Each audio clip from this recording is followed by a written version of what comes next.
सुनाए जी एजाज, क्या प्रोग्रेस है? वीकेंड पे आपने कुछ बुक खोली या बस वीकेंड एंजॉय किया? नहीं सर, उसको रिवाइज किया था सर, रीडिंग की थी उसकी बुक की। तो कहीं पे अगर और आपको लगा हो कि कहीं पे अगर आपको कोई चीज नहीं समझ आई, कहीं पे कोई प्रॉब्लम है, तो हम डिस्कस कर सकते हैं। कोई क्वेश्चन है आपके यहाँ? जी। नहीं सर, फिलहाल अभी तो नहीं है। अच्छा, चलिए जी, फिर हम आगे चलते हैं। ऐसे आगे स्टार्ट करते हैं। देखिए, लास्ट क्लास में ना हमने कुछ क्वालिटेटिव कैरेक्टरिस्टिक्स पे बात करना शुरू की थी, ठीक है। हमने जी सर।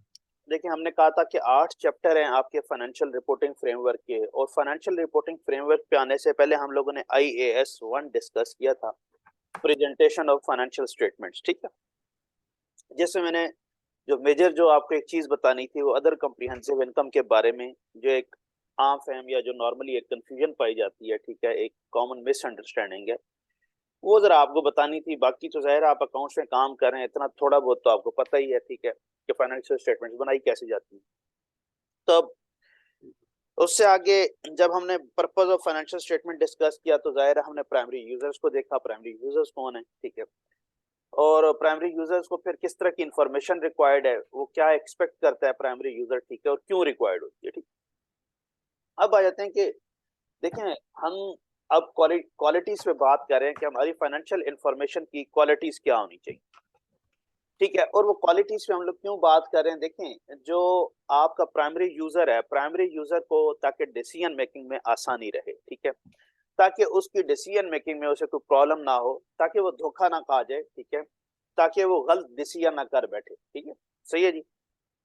अच्छा, उसके लिए हमने जब क्वालिटेटिव कैरेक्टरिस्टिक्स पे आए थे, ठीक है, तो मैंने आपसे कहा था कि दो क्वालिटेटिव कैरेक्टरिस्टिक्स ऐसी हैं, ठीक है, जिन पे आप देखेंगे कि बहुत ज्यादा एम्फेसाइज किया जाएगा थ्रू आउट इस कोर्स में, जितना भी हम लोग पढ़ रहे होंगे, ठीक है, सही है जी।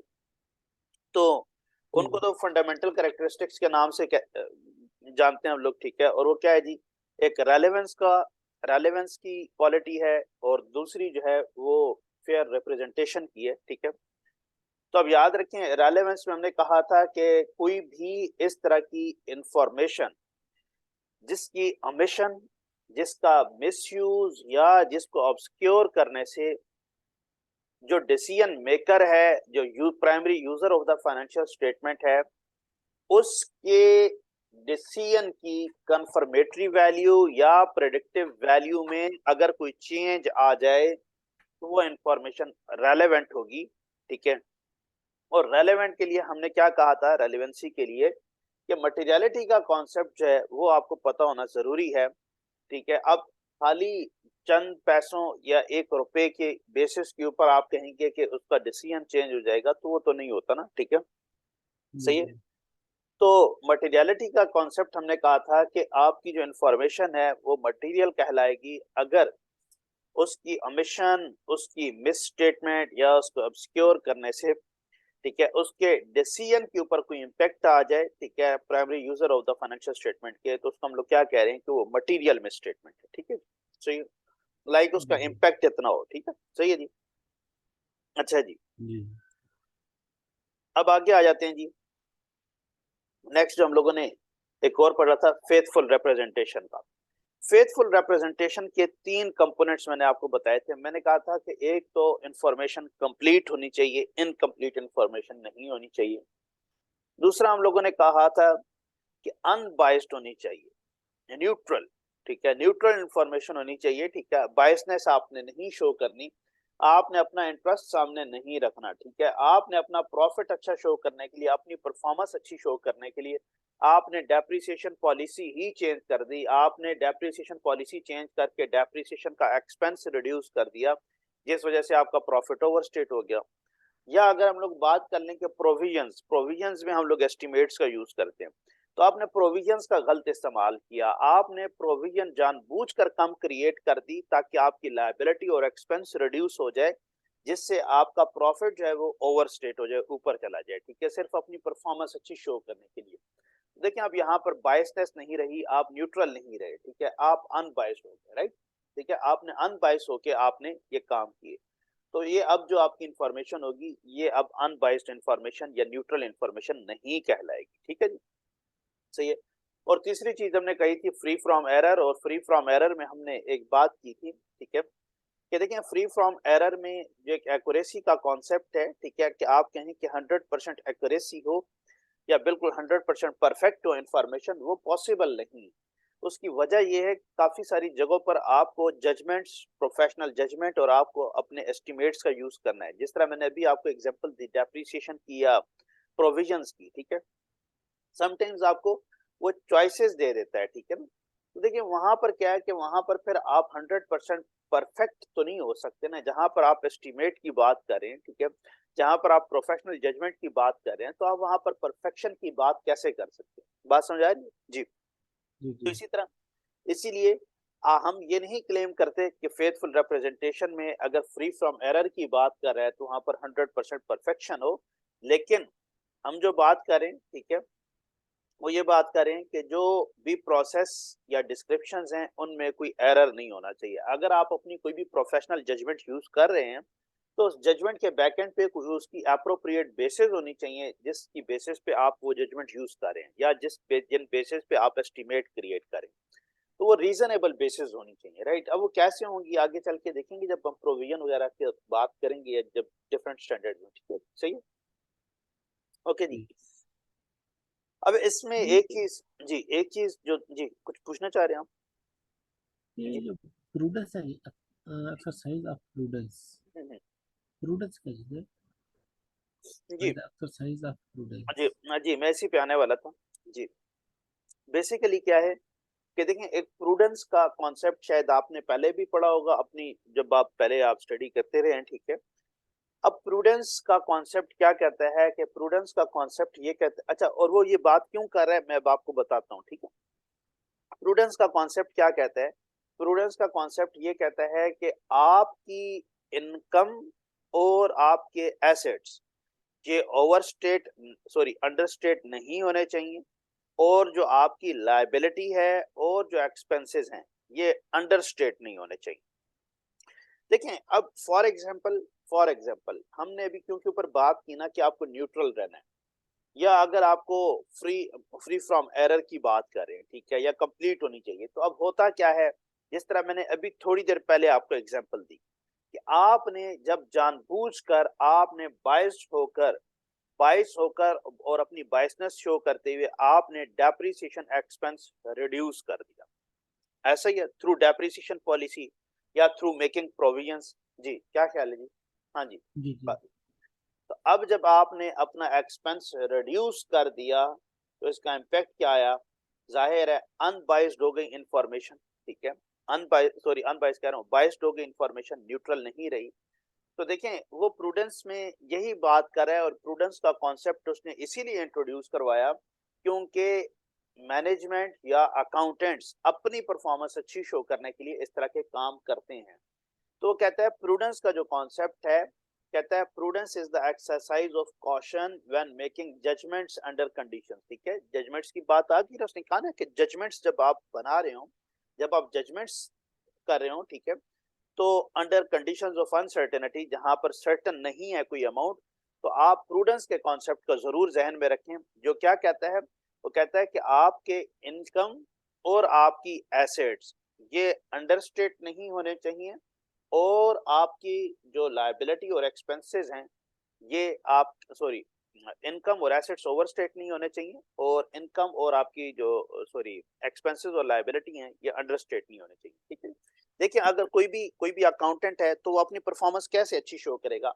जब वो उसके एसेट्स या इनकम ज्यादा होगी, क्या ख्याल है, यस और नो? हाँ जी। यस ये बिल्कुल। तो यही कहता है कि वो कहता है अपनी जजमेंट्स यूज करते हुए आपने उसको ज्यादा नहीं करना, आपने अनबायस रहते हुए आपने जो भी फैक्चुअल फिगर है वो जरूर रिपोर्ट करें, रीजनेबल बेसिस का इस्तेमाल करें, ठीक है। लेकिन कहता है कि आपने जानबूझकर इंटेंशनली अपनी जजमेंट्स के थ्रू, जहां पर जजमेंट्स का इस्तेमाल होना है अनसर्टन अनसर्टन कंडीशंस में, तो वहां पर अपनी जजमेंट्स का गलत इस्तेमाल करके आपने अपनी इनकम और एसेट्स को ओवरस्टेट नहीं करना, और अपनी लायबिलिटी और एक्सपेंसेस को अंडरस्टेट नहीं करना, ठीक है। देखिए आपकी अगर इनकम इनकम प्रॉफिट और लॉस में अगर आपकी इनकम ज्यादा होगी तो जाहिर है तभी आपके प्रॉफिट अच्छा शो होगा। या फिर क्या जी है कि आपका एक्सपेंस कम होगा तो तब अच्छा शो होगा। तो वो कहता है कि जानबूझ के इंटेंशनली अपनी जजमेंट्स यूज करके ये काम नहीं करना, ठीक है। और जी जी दूसरा, अगर हम लोग स्टेटमेंट ऑफ फाइनेंशियल पोजीशन की बात करते हैं तो जाहिर है वहां पर अगर आपके एसेट्स ज्यादा होंगे तो तब आपकी परफॉर्मेंस अच्छी शो होगी, और आपकी लायबिलिटीज कम होंगी तो तब आपकी परफॉर्मेंस अच्छी समझी जाएगी। जी, यस और नो, जी जी मैथमेटिकल। तो वो कहता है कि ये वाले जो दोनों कंपोनेंट्स हैं ना, इनको आपने जानबूझकर अंडरस्टेट नहीं करना, ठीक है, to make your performance good. और ये वाले जो दोनों कंपोनेंट्स हैं ना, इनको आपने जानबूझकर ओवरस्टेट नहीं करना है, ठीक है। सही है जी। जी तो नो ओवर स्टेटमेंट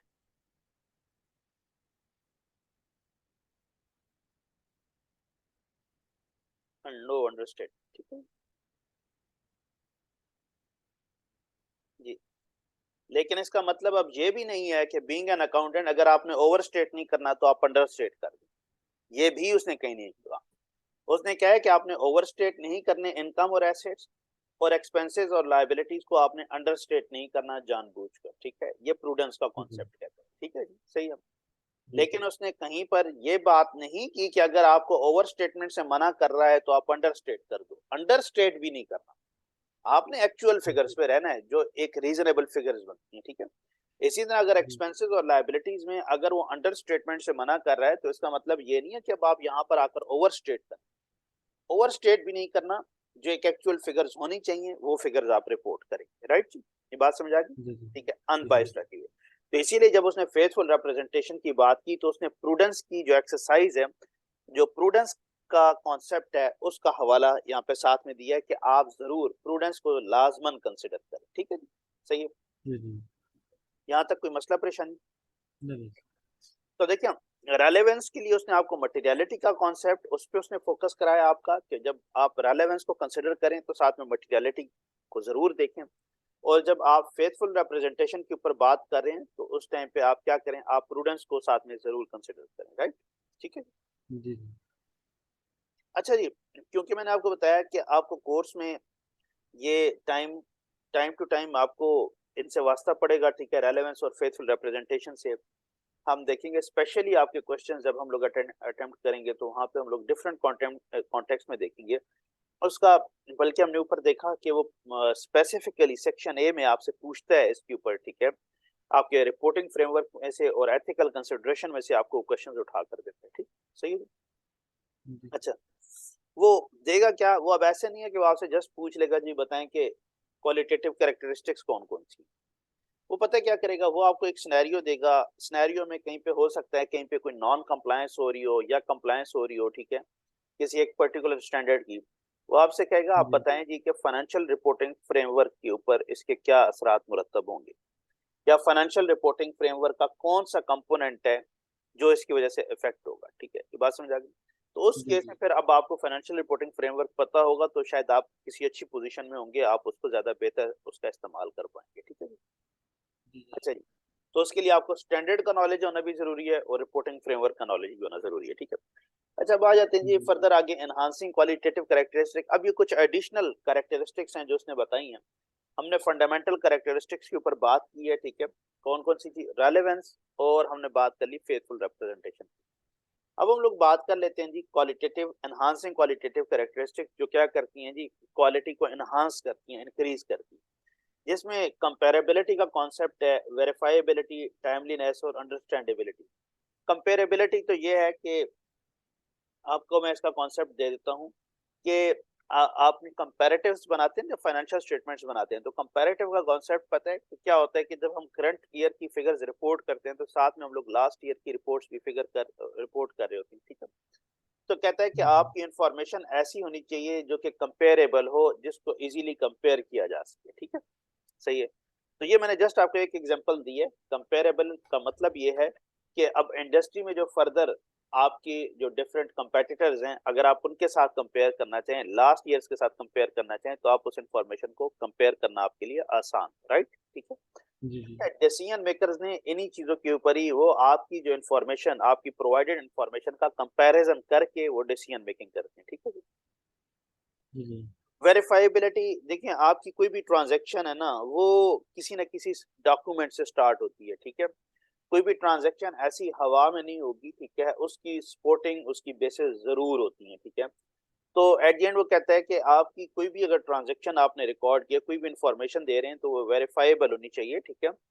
वो हवाई बात नहीं होनी चाहिए कि बस आपने ऐसे, ठीक है, उसकी प्रॉपर कोई बेसिस होनी चाहिए और उन बेसिस का आपके पास रिकॉर्ड या आपके पास कोई प्रूफ्स होने चाहिए, ठीक है। आपको इंफॉर्मेशन, उस इंफॉर्मेशन की सदाकत या जो आपने रिपोर्टिंग की है उस रिपोर्टिंग की बेसिस अगर प्रूफ करनी पड़े, तो आप उसको प्रूफ कर सकें कि हाँ भाई मैंने इन बेसिस के ऊपर ये इंफॉर्मेशन रिपोर्ट की है, ठीक है, सही है जी जी। दूसरी चीज है जी टाइमलीनेस। जी, टाइमलीनेस मींस कि आपको टाइमली रिपोर्ट करनी है जो इंफॉर्मेशन है, ठीक है। अब जब टाइम गुजर गया उसके बाद इंफॉर्मेशन रिपोर्ट करने का फायदा कोई नहीं, ठीक है, सही है जी। आपने, जी मैं जी कहता हूँ कि लोन के लिए अप्लाई करना था, आपसे बैंक ने मांग लीजिए अपनी पिछली 5 साल फाइनेंशियल स्टेटमेंट्स, ठीक है। जी अब हुआ ये कि आपने तो प्रोवाइड नहीं की, बैंक पूरा महीना 2 महीना इंतजार करता रहा, एट द एंड बैंक ने आपकी एप्लीकेशन रिजेक्ट कर दी, ठीक है। तो जी यहाँ पर अब क्या हुआ कि आपने टाइमली उनको इन्फॉर्मेशन प्रोवाइड नहीं की, सही है, जी राइट। जी इसी तरह, या फिर ये है कि अगर आपको बैंक ने लोन आपको ग्रांट कर दिया हुआ है, तो आपको पता है कि बैंक वाले बड़ा जलील करते हैं यार, बहुत जलील करते हैं। तो आपको पता नहीं एक्सपीरियंस रहा है या नहीं, लेकिन मैंने काफी काम किया है इन चीजों पे। बैंक की बड़ी स्ट्रिक्ट रिक्वायरमेंट्स होती हैं, बैंक को कोई, सिर्फ बैंक नहीं, कोई भी इन्वेस्टर होता है, वो साथ साथ वो एक बार तो आपको लोन दे भी देंगे ना अगर इनिशियली, वो आपसे फिर भी, फॉर एग्जाम्पल उन्होंने 5 साल का एग्रीमेंट किया, तो वो उन 5 सालों में आपसे हर साल की आपसे बकायदा तौर पे आपसे फाइनेंशियल स्टेटमेंट्स मांग रहे होंगे। फाइनेंशियल जी स्टेटमेंट्स मांगेंगे, फलाना फॉर्म दे दो, फॉर्म ए दे दो, फॉर्म बी दे दो, ठीक है, बंदा उनकी फॉर्मेलिटीज पूरी कर करके ही थक जाता है, ठीक है। जी तो हाँ, अब ये है कि उनकी एक डेडलाइन होती है उनका, ठीक है, उस टाइम तक। अब लोन तो उन्होंने दिया हुआ है, जाहिर है अब आपने लोन वापस करना है, एक मरतबा लोन ग्रांट हो गया, अब बैंक की शामत आ गई, ठीक है। तो अब जाहिर है अगर तो आपने लॉन्ग टर्म रिलेशनशिप बिल्डअप करना है तो आप उनके साथ अच्छे चलेंगे। अगर आपने ताल्लुकात खराब करने हैं, अगर आप चाहते हैं कि अगले 5 साल के बाद आपको लोन ना दे वो, ठीक है, तो फिर यह है कि फिर जाहिर है फिर आप वही काम करेंगे जिस तरह की ये है कि इधर की उधर और उधर की इधर, ठीक है। तो फिर उस केस में जाहिर है फिर आपके लिए वो अब टाइमली अगर नहीं प्रोवाइड करेंगे तो जाहिर है वो फिर तंग होंगे, ठीक है। उनकी एक रिक्वायरमेंट होती है कि जी अगर आपको इतने पीरियड के अंदर अंदर आपको पूरे साल की जो ऑडिटेड अकाउंट्स हैं वो आपको जमा कराने हैं, ठीक है। तो अगर आप नहीं जमा करा रहे तो इसका मतलब क्या है कि आप उनको टाइमली प्रोवाइड नहीं कर रहे, ठीक है, आप उनको अब इरिटेट कर रहे हैं, अब आप उनको तंग कर रहे हैं, ठीक है जी। तो सर सपोज अगर जमा नहीं करवा सकते तो बैंक क्या कर सकता है? सॉरी। अगर सपोज टाइमली हम रिपोर्ट जमा नहीं करवा सकते तो बैंक क्या एक्शन ले सकते हैं? क्या एक्शन ले सकते हैं? जी जी देखिए, हर मुल्क के अपने कानून है। पाकिस्तान में तो ये है कि अगर आप 90 डेज का एक पीरियड, अच्छा ये तो खैर अकाउंट्स की बात नहीं कर रहा, मैं बात कर रहा हूँ पेमेंट की, ठीक है, कि अगर आपने 90 डेज के अंदर ड्यू पेमेंट नहीं की, फॉर एग्जाम्पल आपका इंटरेस्ट ड्यू था, आपका प्रिंसिपल अमाउंट ड्यू था और आपने विद इन 90 डेज अगर आपने पेमेंट नहीं की, तो आपको वो ब्लैक लिस्ट कर देते हैं। और बैंक, एक तो होता है ना कमर्शियल बैंक्स हैं, इसके अलावा एक स्टेट बैंक होता है, ठीक है, या एक सेंट्रल बैंक होता है, ठीक है, जो कि तमाम जी बैंकिंग की इंडस्ट्री को रेगुलेट कर रहा होता है, जिस तरह पाकिस्तान में स्टेट बैंक ऑफ पाकिस्तान है। तो वो क्या करता है, वो आपको ब्लैक लिस्ट कर देता है, ठीक है। उसके बाद आप बैंकिंग करने के काबिल नहीं रहते, जब आप ब्लैक लिस्ट हो जाए फिर आप किसी बैंक के पास नहीं जा सकते, ठीक है।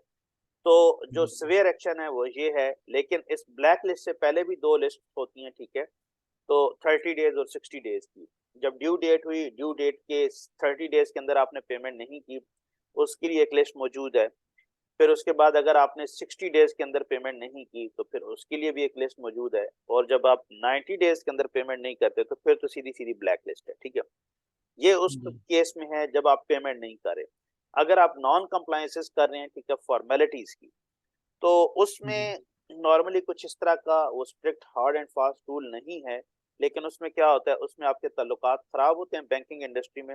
और सिर्फ एक बैंक नहीं, फिर जब आप एक बैंक के पास जाते हैं, देखें एक बात याद रखें, जब आप किसी इंडस्ट्री में जब आप ट्रेड कर रहे होते हैं ना, ठीक है, तो देखिए आप कहीं पर भी जाते हैं फर्दर ट्रेड करने के लिए, अपना बिजनेस एक्सपेंड करने के लिए, न्यू एग्रीमेंट्स के लिए जाते हैं, तो वो आपसे इंडस्ट्री से रेफरेंस जरूर मांगते हैं। कहते हैं कि जी इंडस्ट्री में से रेफरेंस लेके आओ, आपसे कहेंगे अगर फॉर एग्जांपल आप कहीं चले आपने एक बैंक में थे, वहां से आपने उस बैंक को नाराज किया, आप दूसरे बैंक के पास चले गए, तो पता है क्या कहेंगे, वो कहेंगे जो पहले आपने लिमिट्स अवेल की हुई हैं उस बैंक का रेफरेंस कोट करवाएं। तो फिर क्या करें, अब मुझे बताएं, जिस बैंक को आप नाराज करके गए हुई हैं, अब वो क्या आपका रेफरेंस कोट करेगा, क्या आपको अच्छे अल्फाज में याद करेगा? ठीक है, तो वो तो आपकी इज्जत की धज्जियां उड़ा के रख देगा। क्या ख्याल है यार? और जी जी। लिटरली जिस ऑर्गेनाइजेशन में मैं था, तो वहां पे तो यही होता था। ठीक है, उनकी कोई 28-29 डेट फैसिलिटीज थी और वो सारी की सारी मैं खुद ही देख रहा था।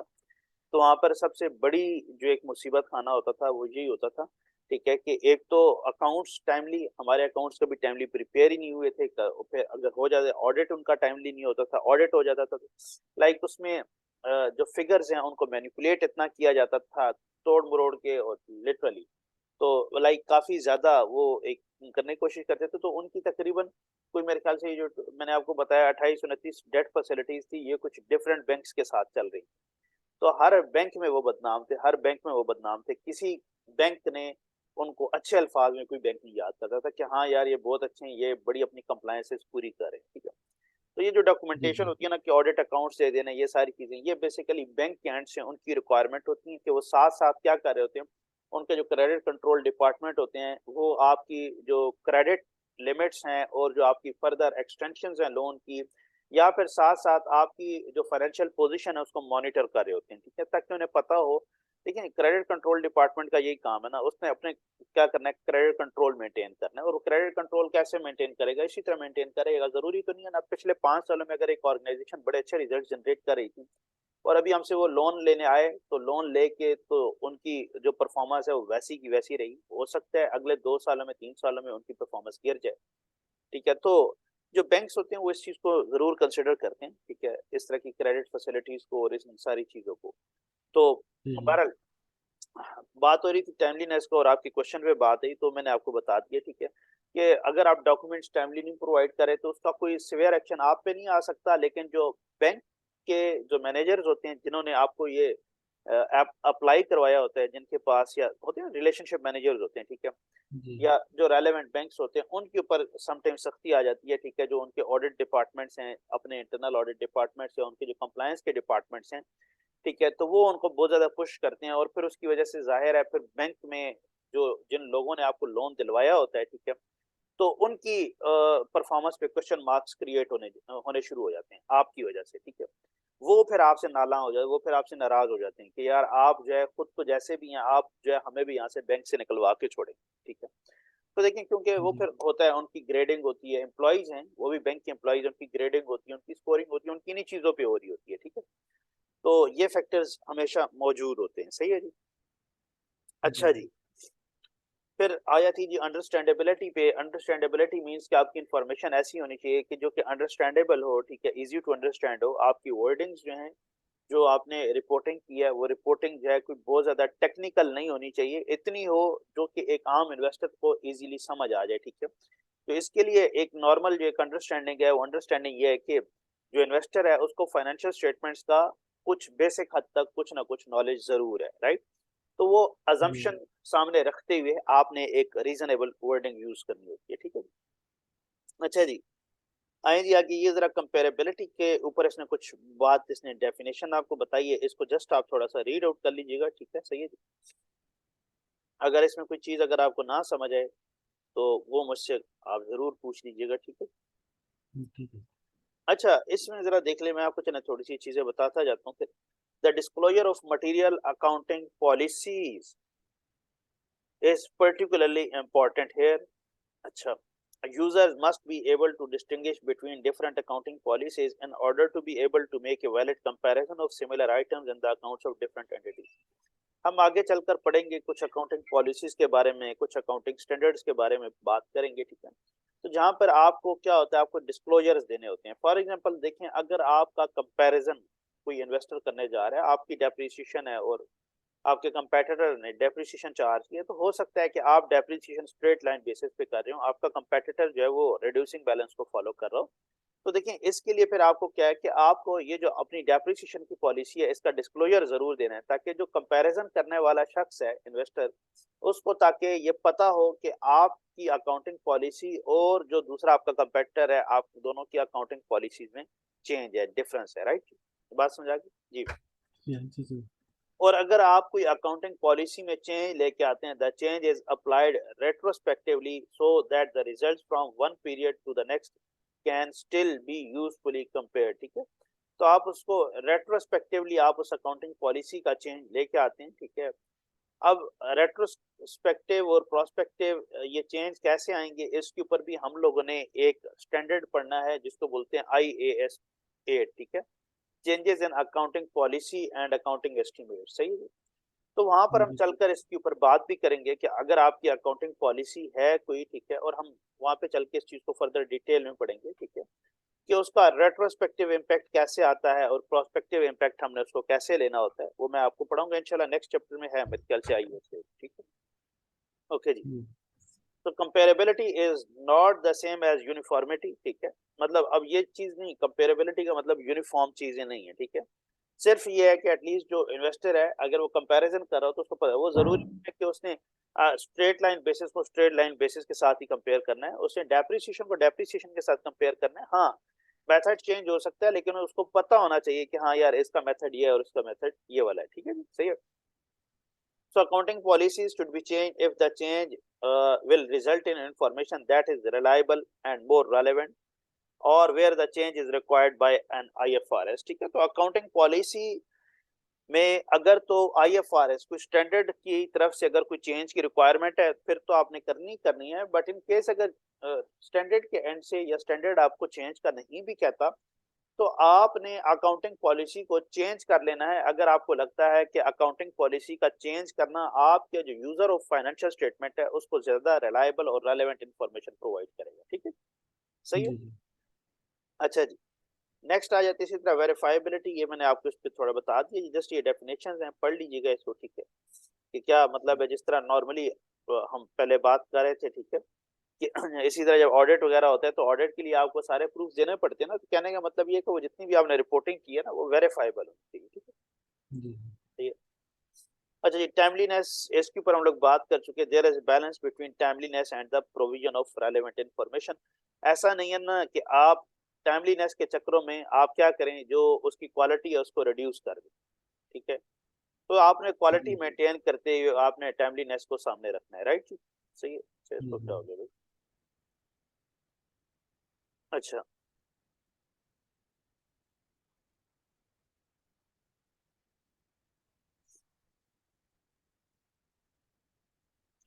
ओके जी, आगे आ जाते हैं जी।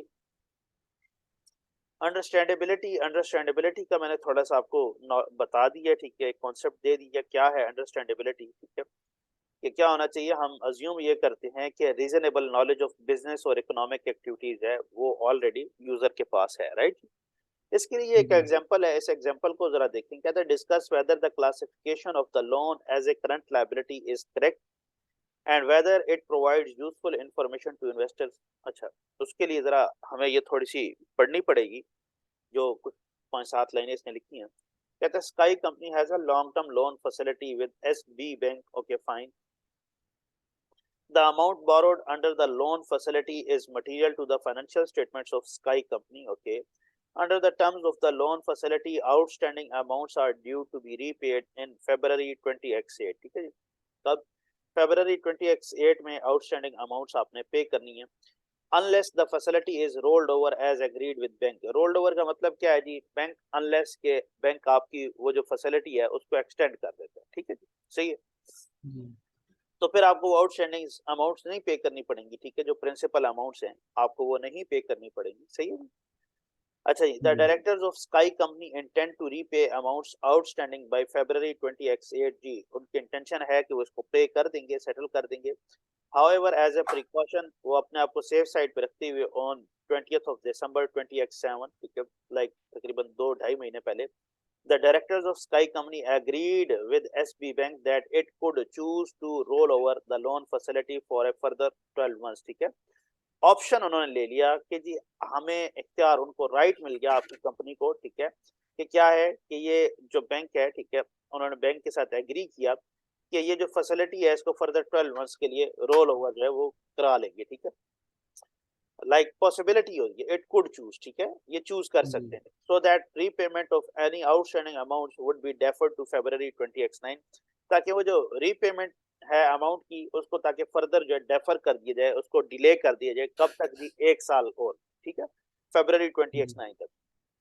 इंटेंशंस हैं कि पेमेंट पहले कर देंगे, लेकिन एहतियातन उसको रोल ओवर करवा रहे हैं ताकि अगर इन केस हम हमें अगर जरूरत पड़ गई तो हम इसको 12 महीने और आगे खींच लेंगे।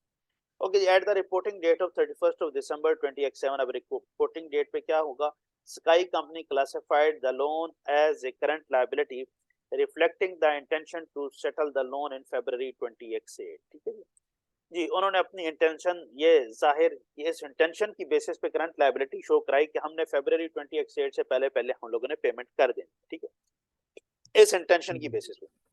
अब देखिए उन्होंने जो वो जो प्रिकॉशनरी मेजर है उसका कहीं पर जिक्र नहीं किया, ठीक है। तो अब जरा उसको जरा देख लें कि अगर इस तरह का केस आएगा, ठीक है, तो अब हमें फाइनेंशियल रिपोर्टिंग फ्रेमवर्क हमें क्या गाइडेंस देते हैं। कहते हैं at the reporting date Sky company has the right to defer settlement of the loan for at least 12 months after. अब देखें जाहिर है अब वो 12 महीने से बियॉन्ड चली गई ना, तो अब वो नॉन करंट लायबिलिटी भी तो हो सकती है ना, क्या ख्याल है, यस और नो, क्योंकि जी एग्रीमेंट तो जी बैंक से बिल्कुल। ऑलरेडी करके बैठे हैं। तो वो अपनी इंटेंशंस की बेसिस पे उन्होंने उसको करंट लायबिलिटी शो कर दिया, लेकिन अगर उसका एग्रीमेंट देखा जाए तो उस एग्रीमेंट की बेसिस पे तो क्या होना चाहिए जी, नॉन करंट जी लायबिलिटी में भी तो ये कन्वर्ट हो सकती है ना, ठीक है। जी हाँ जी।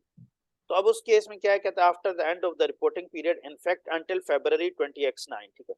सो IAS 1 is clear that if an entity has the right, ठीक है, कि अगर एक एंटिटी है और उसके पास कोई राइट है at the end of the reporting period to roll over an obligation that exist at the reporting date, इस तरह रोल ओवर करने का उसके पास राइट है, इख्तियार है, the liability should be classified as non current, ठीक है।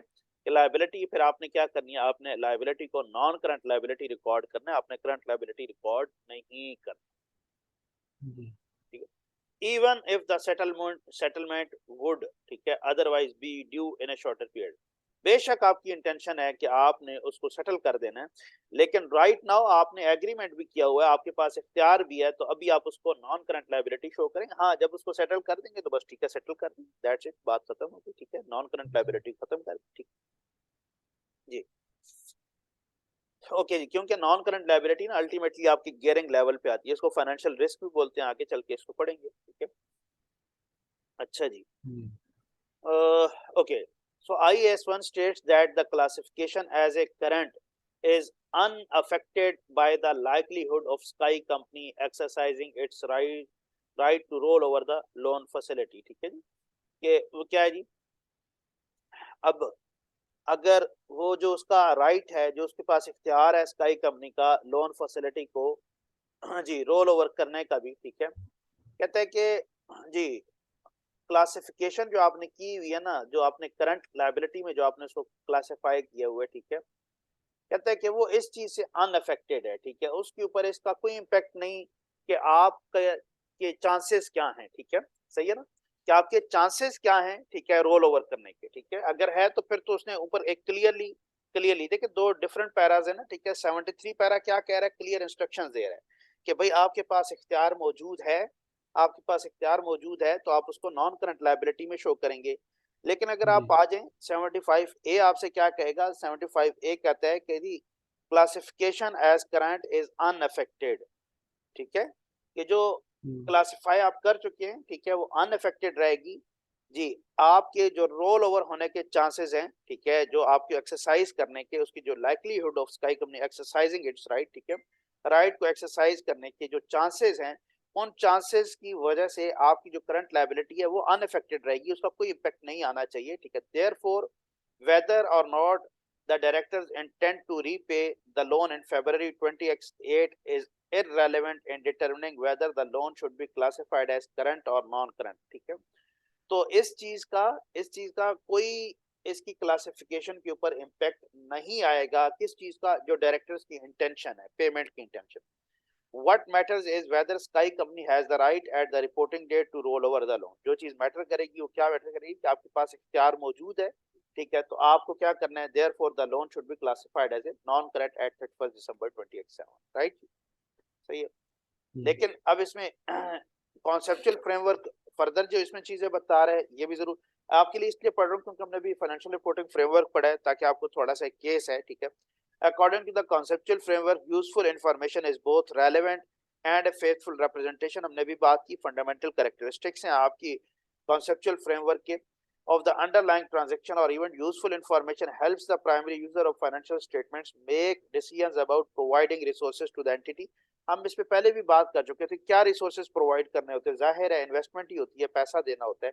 It could be argued that classifying the loan as current is more useful to the primary users of Sky company's financial statements, ठीक है। तो क्या कहते हैं कि हो सकता है कि अगर आप इस लाइबिलिटी को करंट लाइबिलिटी के तौर पे रिकॉर्ड करें तो ये ज्यादा सूदमंद और ज्यादा बेनिफिशियल हो प्राइमरी यूजर्स के लिए, as it will help them to more accurately predict the future cash flows of Sky company, ठीक है, ताकि वो जो फ्यूचर के कैश फ्लोज हैं स्काई कंपनी के उनको प्रिडिक्ट करने में आसानी हो, ठीक है। प्रिडिक्टिव वैल्यू, ठीक है, सही है ना, हमने क्या बताया था ये डिसीजन मेकर की predictive value given management's intention to repay the loan so soon after the reporting date, okay। However, classifying the loan as a current would be in direct contravention of the requirements of IAS 1, ठीक है।